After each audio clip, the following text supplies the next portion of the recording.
و این چنین عاق شدن به مادر گناهش عظیمتر است از عاق شدن به پدر. نسأل الله السلامت و العافیه. و این دو گناهی کلان است. در بین گناههای کبیره وقتی که پیامبر صلی الله علیه و سلم الا انبئکم باکبر الکبائر، باره گفتن که من شما را از بزرگترین گناه ها آگاه نکنم. ببینید من آیا شما را از کبیرترین کبیره ها، عظیمترین گناه ها آگاه نکنم؟ گفتن که بله یا رسول الله. گفتن که الشرک بالله، شرک آوردن به الله تعالی. ببینید شرک آوردن به الله تعالی را پیامبر صلی الله علیه و سلم کبیره گفتن. بله گناه کبیره است ولی از حدود اسلام میبرارد، او بیرون از اسلام میکند بنده را اگر کسی شرک بیارد، لیکن در حدود در گناه کبیره داخل کرده. بنابراین امام ذهبی هم اسم کتابشان را کبائر ماندند و در اولین آنها شرک را آوردند. مگر امام ذهبی کافر شدن به همین گپشان؟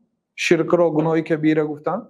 شرک را گناه کبیره گفتن برای چی؟ برای که پیغمبر صلی الله علیه و سلم کبیره نامیدن. الا انبئکم باکبر الکبائر، مگر من شما را از بزرگترین گناه ها آگاه نکنم؟ گفتن که بله یا رسول الله آگاه کنید. گفتن که الشرک بالله، شرک آوردن به الله تعالی.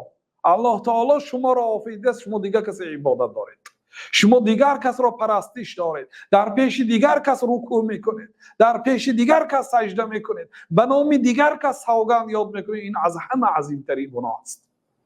ان تجعل لله ندا و هو خلقك، بزرگترین گناه این که به الله تعالی دیگر کس را شریک بیاری حالان که الله تو را آفریده است.